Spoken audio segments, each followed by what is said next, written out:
I'm going to go over a few problems from the Math 3 Unit 6 Worksheet 1, starting with number 3.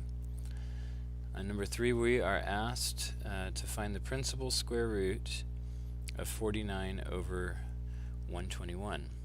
This is the same thing as finding the square root of 49 over the square root of 121.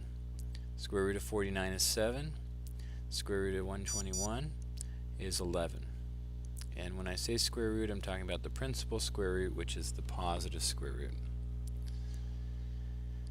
Number 5, we're looking for the cube root of negative 8. And so this is asking the question, what number to the third power is negative 8? Well, because it's negative 8, we know the number is negative. And 8 is 2 times 2 times 2. And so 2 cubed is 8, and so negative 2 would work, because this is negative 2 times negative 2 times negative 2.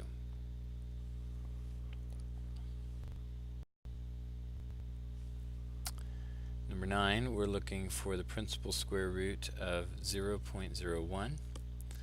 Well, the square root of 1 is 1. And so we're looking for two numbers.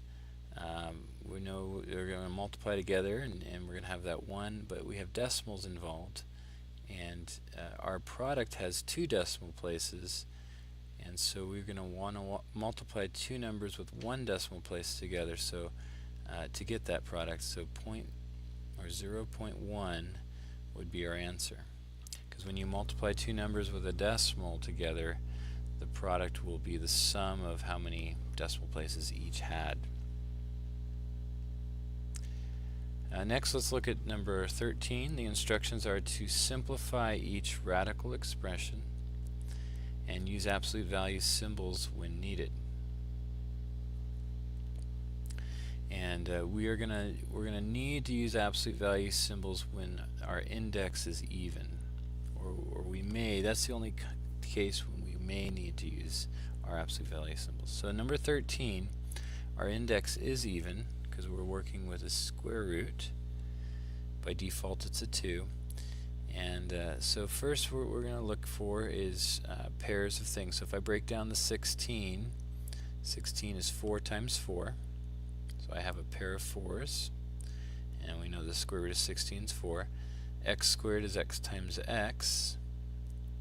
So we have a pair of x's. Square root of that will be x.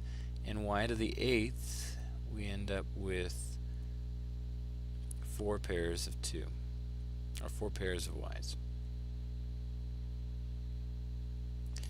And so we're able to take the square root of everything. We end up with 4x y to the 4th power. Each y times y, square root of y times y is y, so each one contributes to an answer here, and we have 4 pairs.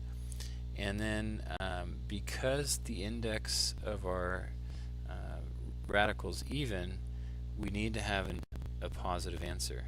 And so what we do before we finish this is look at each variable, and if the exponent of that variable is odd, we need to put an absolute value sign around that. Because we don't know if x is positive or negative, and if x were negative, that would make our answer negative. Y to the 4th, even if y were negative, y to the 4th would be positive still, so this is what our answer looks like. Number 15, we already have a negative 3x in the front. That's going to stay put there. And then the other part, the square root of 81 x to the 7th y squared, we're going to have to work on. 81 we know is 9 times 9. X to the 7th, we're looking for pairs. We have 3 pairs of x's and 1 remaining. Y squared, we have 1 pair of y's. And so bring down that negative 3x, which is not part of our radical, and then we're going to take the square root of other things. So square root of 81 is 9, so multiply that with 9. We have x times x times x, which is x to the 3rd, and y. and then the remaining x stays underneath the square root,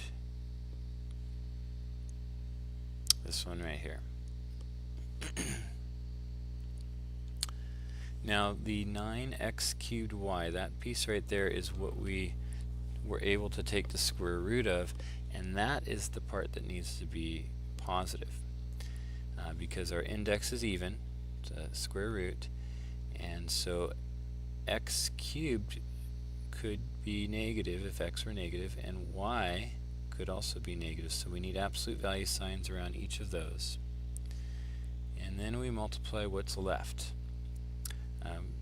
By the way, note we do not put an absolute value sign around the first x, because we're with the negative 3x, because that was never underneath the square root sign. And so we can multiply negative 3 times 9 and get negative 27 x times the absolute value of x cubed times the absolute value of y times the square root of x.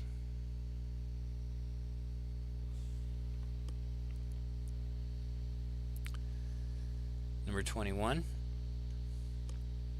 Now we're looking at a cube root. The index is odd, so no worries about absolute value on this one. 27 is 3 times 9.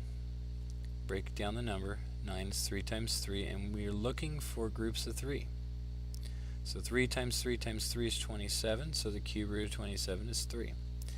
X to the 12th is 12 x's, and so we end up with 4 sets of 3 here.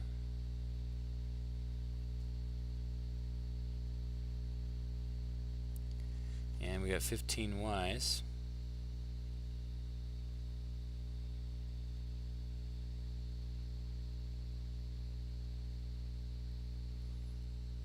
Each, so making 5 sets of 3. And so what we end up with is 3 x to the 4th, y to the 5th. Typically a shortcut for this, instead of having to write all these x's and y's out, is you take the power, so the power of x was 12, and divide the power by the index. So 12 divided by 3 gives us the 4, and it's a quick way to get to x to the 4th. But you can see why that's true, because we're looking for sets of 3 out of 12.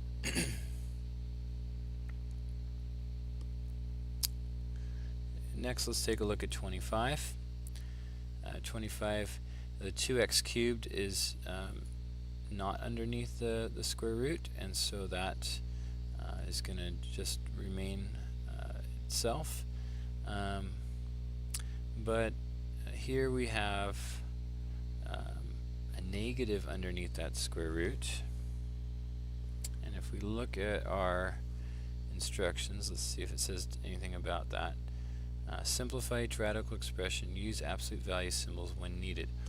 Well, if we have a negative underneath the square root, we're going to work with imaginary answers. Oh, actually, I'm reading this wrong. It's not a square root. It is a cube root. The index is 3. I was reading that as x to the 3rd, but I think that's intended to be a cube root, which makes a little more sense. We don't have to have imaginary numbers. Alright, so we got 2x out front, and we have the cube root of negative 24x cubed y to the 5th. So the negative cube root is going to be negative. We can, in a sense, pull that negative out and just put it out in front. And the 24, we're going to break down to 4 times 6. 4 is 2 times 2. 6 is 2 times 3. And we are looking for sets of 3 things. So we got 3 2's and a remaining 3. We have 3 x's. And we have 5 y's. So one set of 3 y's and 2 remaining. So putting things together, we have the negative 2x on the outside times 2, coming from this one here, times x times y, and then cube root of what's remaining. So we have 3 and y squared.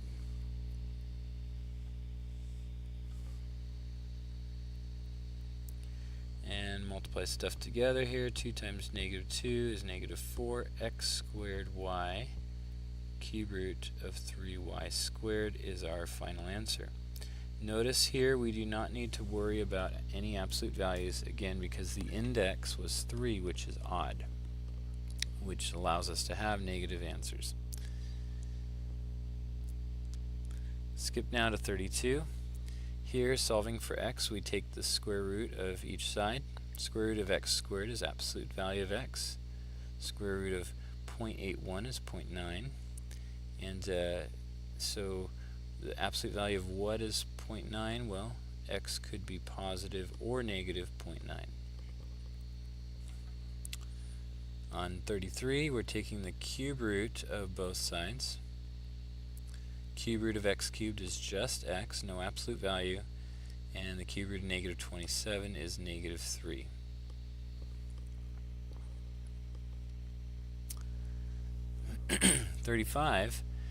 We're given 4 expressions, and we want to know if any of them are equivalent to root 32 x cubed y squared. So I'm going to start with the square root of 32 x cubed y squared. I'm going to work on simplifying this a little bit. 32 is 4 times 8. 8 is 4 times 2. Well, we got a pair of 4s. We don't have to break them down any further. We can just, once we recognize a pair, we can grab them. We got 3 x's and 2 y's. So if I were to simplify this, I would have 4 xy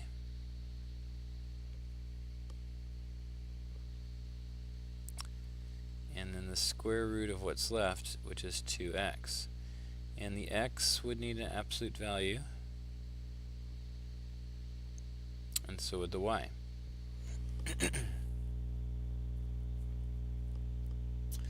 And so now let's take a look at our possible answers here. So the first one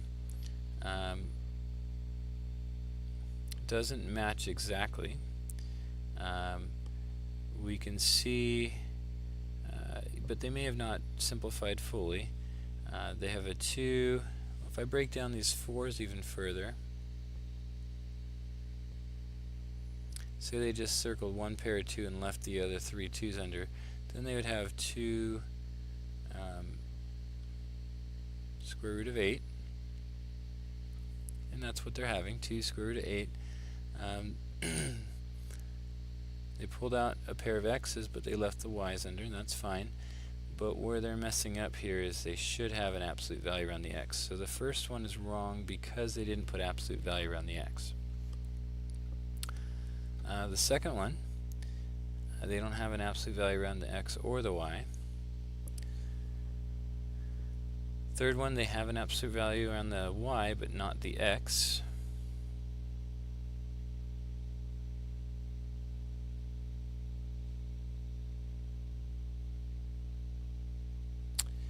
And the last one, we have absolute value. We don't have the absolute value around the x, but we had 16 out front as well, which is a bit too much. So I'd say no to all of these.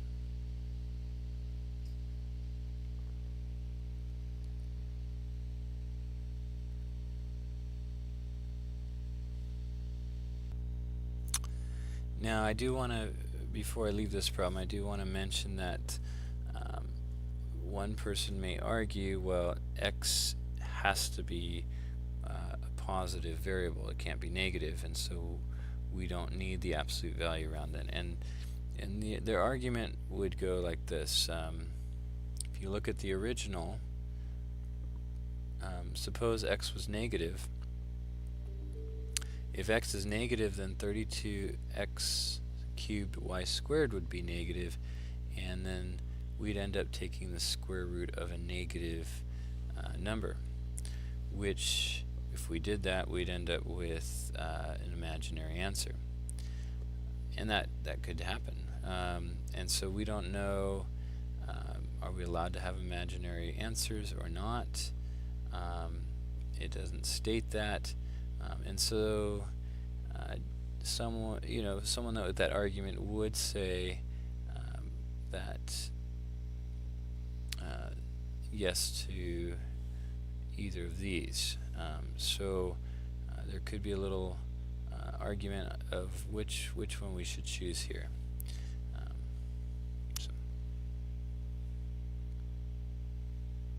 And that's worksheet 1.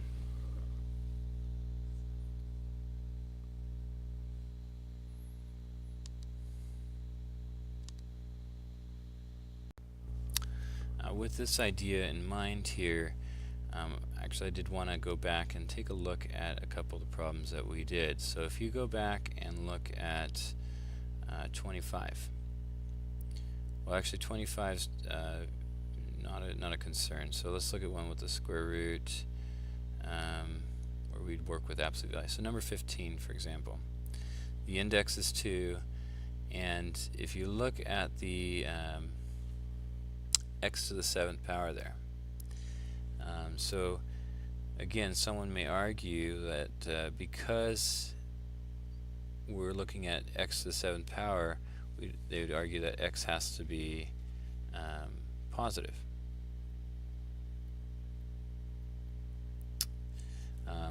And their argument would be because if it were negative, then we'd be working with imaginary numbers. So if there's some rule here that we can't work with imaginary numbers, which is not stated in our instructions here, but if someone were to take that stance, then there would be no need to put an absolute value around x, and so then their answer may be 27x to the 4th, absolute value of y, square root of x. But they would still need to keep the absolute value around the y, because y squared, well, y could be negative or not, right?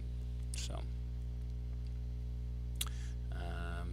and so depending on how you're taught this, or what your assumptions are, your answer may look a little different.